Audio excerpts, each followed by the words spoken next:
नमस्कार, vision India documentary में आपका सहर्ष स्वागत है। दर्शकों, आज गुरु पूर्णिमा।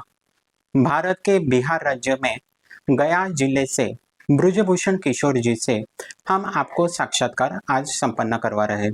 एक ऐसा साक्षात्कार कि जो आपको संपन्नता, परिपूर्णता एवं नई ऊर्जा देगा। श्रीमान श्रीमती किशोर एक ऐसा दाम्पत्य है कि जिन्होंने बहरीन राजसत्ता में न केवल अपने परिवार 500 से अधिक परिवारों का नेतृत्व किया है, उनको आगे बढ़ने की क्षमता प्रदान की है। गुरु पूर्णिमा के पावन अवसर पर इस दाम्पत्य से हम रूबरू होंगे, एक ऐसे ऊर्जा से जो हमें आगे बढ़ने की क्षमता प्रदान करे। जय हिंद। श्रीमान श्रीमती, नमस्ते। नमस्ते स्वप्निल साहब। हर हर महादेव। जय हिंद। हम एक ऐसे मुझे लगता है 5 सितारा होटल में हम एक वास्तु में अभी आपका साक्षात्कार हम चित्रित कर रहे हैं। साथ में हमारे यहाँ पे बहता हुआ जल भी है और अर्थात हम एक टापू पे है जिसे बहरीन राजसत्ता बोलते हैं। बहरीन राजसत्ता एक ऐसा टापू है जो समृद्ध है अनेक विशिष्टपूर्ण से। लेकिन यजमान, साक्षात्कार की शुरुआत आरंभ मैं कश्मीर से करना चाहता हूँ। एक ऐसा युवा जिसका जीवन का आरंभ नहीं बोल सकते, लेकिन हाँ, यौवन का आरंभ युवा जब वो था तो वो युवा ने कश्मीर के ऊपर कुछ अपना योगदान दिया था। वो युवा अभी हमारे दर्शकों के साथ वो अनुभव साझा करे।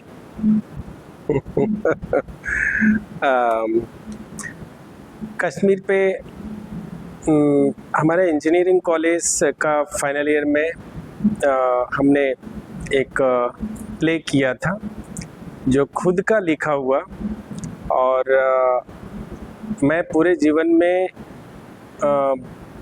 चाहतवश पिक्चर नहीं देखा कभी, शौक नहीं, कोई रंगमंच का अभ्यास नहीं, किंतु एक जुनून था कि कॉलेज में हजारों हजार इंजीनियरों के बीच में और कश्मीर में बस रहे भारतीयों की दयनीय स्थिति, पारिवारिक, सामाजिक, राजनीतिक उत्पीड़न को जो हमने बचपन से अपने श्रेष्ठ लोगों और कुछ श्रेष्ठ पुस्तकों के माध्यम से जो चित्र बना था दिमाग में, उसको हमने एक ड्रामा का, नाटक का रूप दिया और उसको प्ले किया। उसका नाम था सुलगते बर्फ, और उसमें का राइटर, डायरेक्टर और मेन हीरो भी संजोग से मैं ही बन गया, जबकि मेरे को कुछ भी ज्ञान नहीं था, सिर्फ एक जुनून था कि हमको हमारा बात को रखना है। और ये भी हमारे कुछ मित्रों का बहुत ज़्यादा आग्रह, कुछ करना चाहिए, कुछ करना चाहिए। तो मैं तो इससे दूसरा कुछ जानता ही नहीं था, नाचना गाना मालूम नहीं था, तो जिसके लिए हमको बेस्ट डायरेक्टर का अवार्ड परमवीर चक्र विजेता श्री पुलिस अधिकारी दीपक जो उन दिनों जलगांव जिला एसपी ऐसा कुछ थे, और अजय भूषण पांडे जो जलगांव जिला कलेक्टर होते थे, उन्होंने, जो अभी आधार के हेड है, कुछ दिन पहले तक थे, उन्होंने, इन दोनों लोगों ने हमें सम्मानित भी किया था। Final year gathering, Faizpur GTM engineering college. मान्यवर, संघप्रिय व्यक्ति के साथ जीवन एक बहुत ही शिस्तबद्ध पद्धति से होता है। हमारे दर्शक बहुत ही सुनना पसंद करेंगे कि कैसे आपका ये योगदान रहा। हमारा योगदान कैसे रहा का समाज सेवा कार्य में। जब हमारी शादी हुई, उसके पहले से, ये तो बचपन से कर रहे हैं, हाँ, RSS का और समाज सेवा। जब मेरी शादी हुई तो हम लोग, पापा बीजेपी के हैं, लेकिन हम लोग भी हैं, बट RSS का उतना ज़्यादा क्रेज नहीं दिखा, घर पे नहीं दिखा। फिर शादी हुई तो इनके साथ रहने लगे तो पता चला RSS क्या है, उसमें कैसे हमें अपना योगदान देना है समाज के लिए, बच्चे का प्रोग्रेस, उसमें जो छोटे छोटे बच्चे हैं वो कैसे मतलब प्रोग्रेस देना है, वैसा। तो जब शादी हमारी हुई तो मैं 1 साल बाद इंदौर गई इनके साथ, तो मैं जो इनकी रूटीन देखी, जो इनकी दिनचर्या मैंने देखा, तो थोड़ा सा फनी है, क्योंकि फर्स्ट टाइम कोई जा रहा है शादी के बाद, तो वो आराम से ले जाके घर पे वाइफ को सब इंट्रोड्यूस करेगा। क्योंकि छुट्टी ज़्यादा खत्म हो गई, तो ये बस से उतरने के बाद इनके दोस्त आए हम लोग को रिसीव करने के लिए। तो उनको बोले नहीं नहीं मधुलेश मिश्रा जी, मेरी तो ऑफिस है, तो मैं ऑफिस जा रहा हूँ, आप इसको घर लेके जाइए। फिर वो मुझे घर लाए, फिर घर पे सब कुछ दिखाया। फिर ये शाम को आए, मतलब सुबह बीच में कोई बातचीत नहीं, क्योंकि उतना फोन में नहीं था। फोन नहीं था। तो मैं घर पे अकेले बैठी हूँ, उन्होंने इनके फ्रेंड ने खाना वाना जो भी था वो उन्होंने किया। फिर ये शाम को आई थिंक 7 बजे ऐसा ऑफिस से या 5 बजे आते थे। तुरंत आया, ड्रेस चेंज की और फिर इमीडिएट चले गए। RSS का जो शाम का इनका शाखा लगता था बच्चे का, फिर उधर से 9 बजे 10 बजे ऐसा आते थे। तो फिर एक दिन 2 दिन थोड़ा सा लगता था ना, नहीं नहीं शादी हुई है तो क्या, लेकिन फिर देख के लगा कि नहीं, इनको बहुत अंदर से हमें करना है। तो फिर 1 महीना मैं रही थी, तो फिर मैंने बोला ठीक है, जब इनको इतना पसंद है तो ये करे उसी में। और मैं उसमें ही खुश थी। जो टाइम हमें मिलता था संडे को फुल डे, तो हम लोग बाहर गए घूमे, और बाकी डे जो इनका रूटीन था, या तो मैं उसमें जा रही हूँ साथ में शाम को कहीं गई, और नहीं तो फिर इनका वैसे ही चलता था। इवन बहरीन पे आए तो सेम रूटीन इनका चल रहा है। बच्चे ठीक है, बच्चे ने भी बहुत साथ दिया इनका, और मेरे से जितना बन पाया तो मैं अभी तक दे ही रही हूँ। कोई कंप्लेन नहीं है कि आप टाइम नहीं दे रहे हैं या फिर घर पे हमें हेल्प नहीं कर रहे हैं, घर की चीज़ों में कोई कंप्लेन नहीं, कुछ नहीं। ये दिल से जो चाह रहे हैं कि हमको ये करना है, तो ठीक, जैसे हम बच्चे को सपोर्ट करते हैं इनको भी सपोर्ट कर रहे हैं। वही भरी हुई योगदान है। मान्यवर, एक बहुत बड़ा योगदान संघ ने अपने भारत गणराज्य को दिया है। मुझे आपके बारे में, जैसे मैंने कश्मीर के बारे में आपने मुझे साझा किया था, मुझे आप दोनों के बचपन के बारे में जानने में रुचि है, और मुझे लगता है कि आपके अर्धांगिनी सौभाग्यवती से हम वो शुरू करेंगे। मान्यवर, बचपन आपका कौन सा प्रदेश से गुजरा, और क्या बचपन की आप यादें हमारे मान्यवर श्रोते से और दर्शकों से साझा करना चाहेंगे? हाँ, चलिए, हम लोग बिहार से हैं, नालंदा डिस्ट्रिक्ट से। हाँ। आप लोगों को तो पता होगा, नालंदा यूनिवर्सिटी तो ऑलरेडी बहुत फेमस है। और हमारा पढ़ाई लिखाई सब बोकारो से हुआ, झारखंड से, क्योंकि पापा वहाँ जॉब करते थे। आपके पापा कहाँ? बोकारो स्टील प्लांट में वहीं पे जॉब करते थे, तो हमारा पढ़ाई लिखाई सब वहीं पे हुआ। और हम लोग 1 भाई 3 बहन। आप छोटी? हाँ, नहीं, मैं सबसे बड़ी हूँ। मैं सबसे बड़ी हूँ। और हमारी यादें जो हैं, हम लोग जॉइंट फैमिली में चले।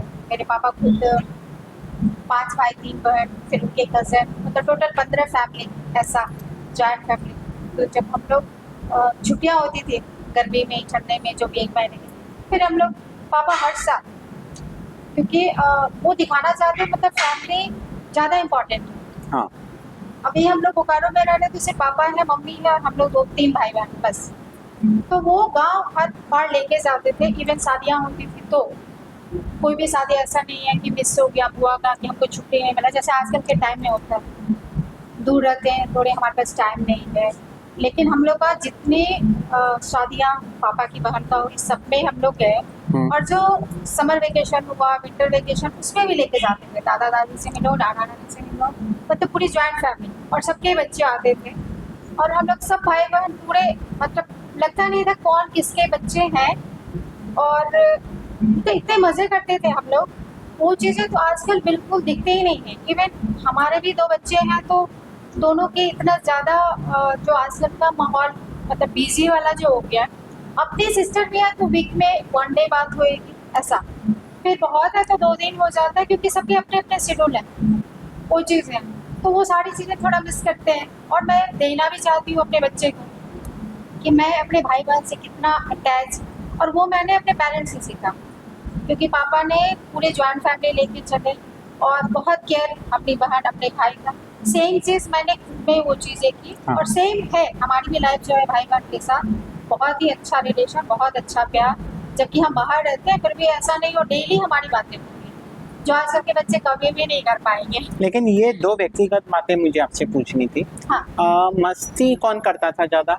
आप या आपके भाई बहन? नहीं, मैं भी करती थी मैं भी करती थी, लेकिन ऐसा नहीं है कि भाई लोग हैं तो लड़ाई हो रहा है, मतलब सब मिलके जहाँ जाना है सबको ही जाना है, तो वैसे हम लोग का पूरा बचपन गया है। और फेवरेट भाई बहन में से एक रहता है ना अपना एक ग्रुप, विद इन भाई बहन एक ग्रुप रहता है ना, हाँ। तो आपकी चहेती ऐसी बहन हमारे या भाई? भाई तो है, बहन हमारी 2 बहन है छोटी, दोनों छोटी हैं हमसे, वो लोग दोनों बहुत केयरिंग है हमारे लिए भी, अभी भी है सेम चीज, जबकि दोनों की शादियां हो गई हैं, और प्यार भी वो लोग बहुत करते हैं, मतलब अगर हमें कुछ तकलीफ होती है तो उन लोगों को ऐसा लगता है कि मुझे हुआ, इवन मेरे बच्चे को अगर कुछ होता है तो उसको लगता है हमारे बच्चे को हो गया, क्योंकि उन लोगों ने पाला भी, और मतलब उन लोगों का प्यार अलग है। तो अभी का जनरेशन को मैं बोलना चाहूँगी कि वो चीज़ें कंटिन्यू करें, अपने पेरेंट्स से सीख के, और खुद का भी।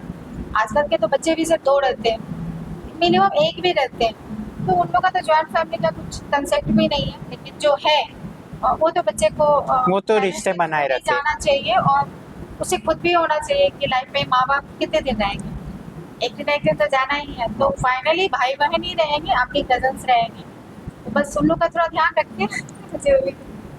कोई ऐसी दादी का, एक और नानी का और मम्मी का, ये 3 जनरेशन ऐसी रहती है कि जो हमारे कंठस्थ रहती है, हमारे बहुत ही हृदयस्थ रहते हैं। तो 3 जन का व्यंजन हमारे प्रेक्षकों को, हमारे दर्शकों को सामायिक करें।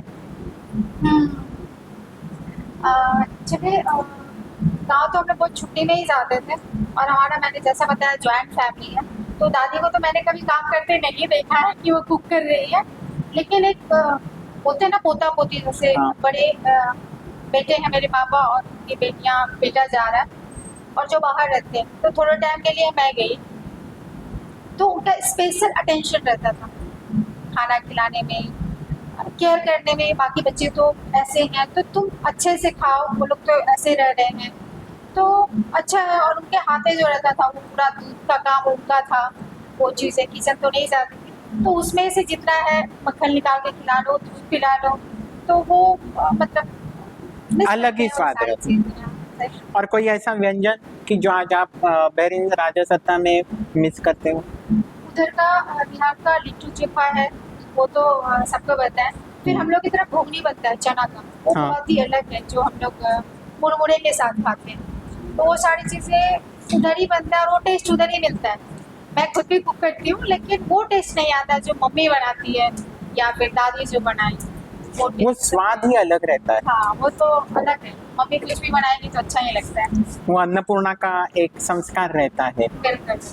निश्चित तौर पे जो दर्शक हमारे देख रहे हैं वो भी यही सोच रहे होंगे कि हाँ, सच में वो बहुत ज़्यादा 5 सितारा हो या ढाबा हो या अपने परिवार का कोई भी अन्य सदस्य हो, लेकिन माँ, दादी और नानी, ये 3 व्यक्तियों के हाथों का जो खाना है, मुझे लगता है वो अन्नपूर्णा देवी ही स्वाद उसमें डालती है और वो अपने बच्चों को परोसती है।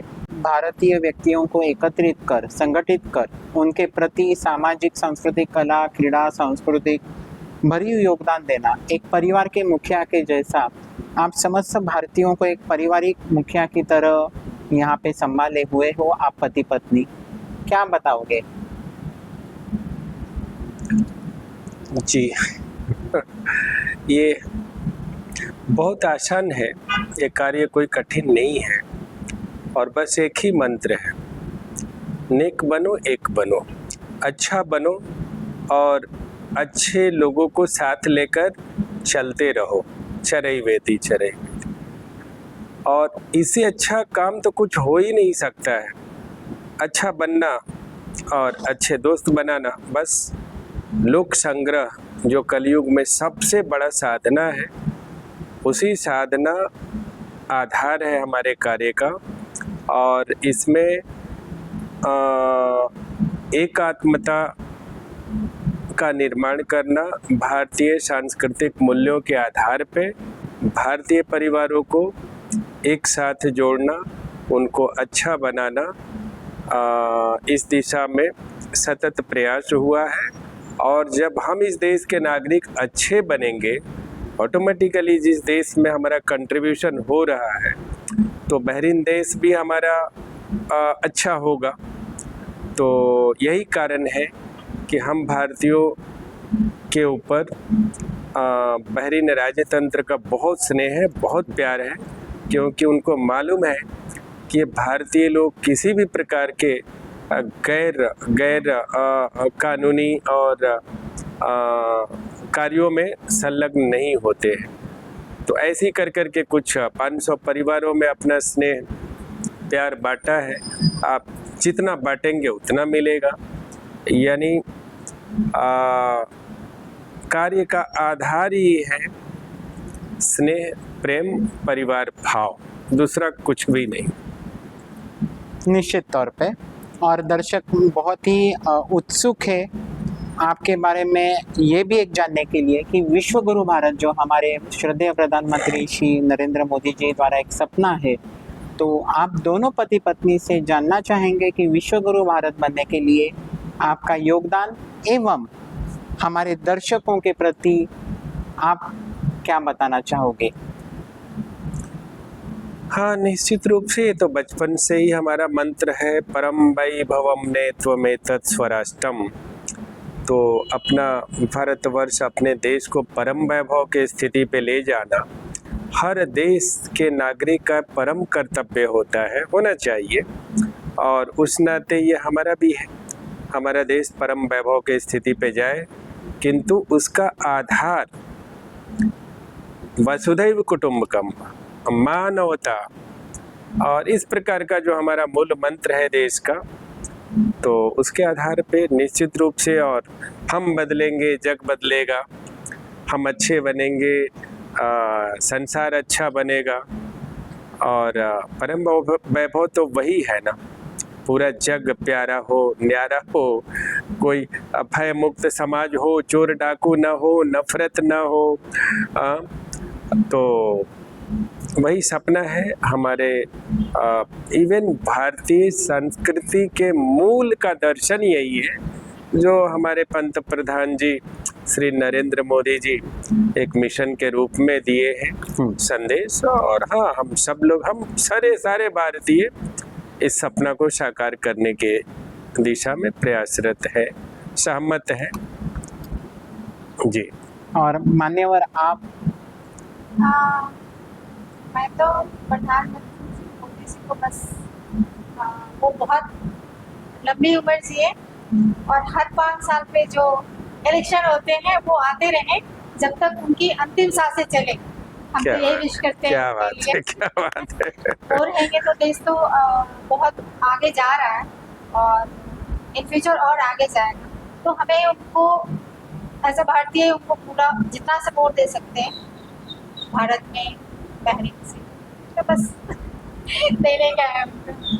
यही हमारी दर्शकों, यही हमारे भारतीय संस्कृति और हमारे भारतीय की नारी का एक सीधापन है या एक सोज्वलता है, एक संस्कारीपन है कि सामने वाला जो हमारे लिए, हमारे प्रति कटिबद्ध है, उसकी लंबी उम्र का प्रार्थना, लंबी आयु की प्रार्थना करना, यही एक सच्ची गृहिणी का एक योगदान है। और वही एक हम भारतीयों को एक बंद रखते हैं। बहरीन राजसत्ता जो फारस की खाड़ी का एक सुंदर टापू है, इस देश के प्रति आपके कुछ शब्द हमारे दर्शक जो देश विदेश में स्थित है वो जरूर सुनना चाहेंगे, क्योंकि आपके जैसे एक वरिष्ठ दाम्पत्य यहाँ पे है। हालांकि मैं आपको बताऊं, ये दोनों दाम्पत्य युवा है, लेकिन अभी उनका प्रमोशन हुआ है, वो प्रमोशन पे है, सास ससुर बन गए हैं। तो आपके माध्यम से आपको शुभकामना, और आप हमारे दर्शकों को बताएं। बहरीन राजसत्ता और इस देश के लिए जितना भी कुछ बोला जाए कम है। बहुत ही प्यारा देश संसार में। जननी जन्मभूमिश्च स्वर्गादपि गरीयसी, निश्चित रूप से। किंतु हमारा दूसरा जो कर्मभूमि बहरीन ठीक अपने माँ के जैसे ही प्यारी है। और हम भारतीय अपने परंपराओं के हिसाब से मानव मूल्यों को आधार बनाकर जिस प्रकार से सामाजिक जीवन का आनंद यहाँ लेते हैं, जितना भी तारीफ किया जाए कम है। और मैं तो अन्य मित्र जो यूएस, यूके, ऑस्ट्रेलिया ऐसे जगहों से रह कर के आए हैं, उनके मुखारबिंद से भी सुनता हूँ कि बहरीन से प्यारा कोई भी देश नहीं। और यहाँ का राजसत्ता, राजतंत्र, उनके मंत्रिमंडल प्रत्येक अधिकारी को अंतर्मन से नमन है। और हमारा कम से कम 500 भारतीय परिवार का हमारा एक महापरिवार है।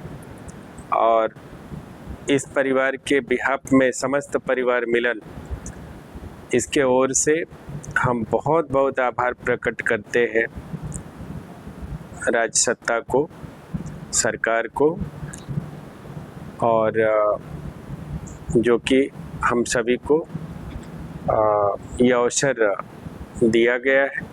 और हम सब भी अपने जिम्मेदारी को समझते हैं। इस देश की खूबसूरती, इस देश का हर फील्ड में अर्थतंत्र है, टैलेंट है, हमारे भारतीयों के पास जो कुछ भी है, हम ईमानदारी से इस राष्ट्र के निर्माण में अपना योगदान देते हैं। और कितना भी तारीफ किया जाए कम है। मान्यवर, आप बहरीन का तो जितना भी गुणगान करे कम है। भारत तो हमारी माँ है, माँ ही होती है और ये हमें माँ से जैसा प्यार देती है। मौसिया माँ से भी ज़्यादा प्यारी है। और भारत में भी रहे, हमने नौकरी किया है, नौकरी किया किसी भी, लेकिन यहाँ के जो हमें इज्जत वर्किंग वुमेन हुई है या फिर हम रोड पे ही जा रहे हैं, मतलब इन लोगों ने बहुत ज़्यादा लेडीज़ लोग का बहुत इज्जत, बहुत रिस्पेक्ट हर एक फील्ड में। आप रोड पे वॉक कर रहे हैं, ऑफिस जा रहे हैं, कहीं पे भी, मतलब आपको ये नहीं लगेगा मैं अकेले हूँ तो हमें दिक्कत है। इवन मैं जब आई थी तो मेरे बच्चे बहुत छोटे थे, छोटी वाली, तो मैं ऑफिस आती थी तो दोनों अकेले रहते थे, लेकिन मुझे कभी ऐसा टेंशन नहीं रहता था कि मेरे बच्चे अकेले घर पे। ये थोड़ा सा इंडिया में क्या थोड़ा है, तो इस चीज़ों में तो थोड़ा सुधार आना चाहिए। बहरीन राजसत्ता में 500 से अधिक परिवार जो प्रेम, वात्सल्य, स्नेह तथा अपनेपन से जो मुखिया के तौर पे जो चलाते हैं, वो दाम्पत्य से आपके साथ साक्षात्कार करके मुझे बहुत ही एक प्रसन्नता हुई कि एक संध्या ऐसे व्यक्ति विशेष के साथ मैंने गुजारी और एक साक्षात्कार में मैंने वो पल आपके साथ बिताए कि जो संस्मरणीय रहे। मान्यवर, विजन इंडिया डॉक्यूमेंट्री की तरफ से और सभी प्रेक्षकों की तरफ से मैं आपको श्री राम कहना चाहूँगा और आपका स्नेह ऐसा ही हमारे साथ सदैव रहे। जय हिंद। जय हिंद, जय जय श्री राम। धन्यवाद।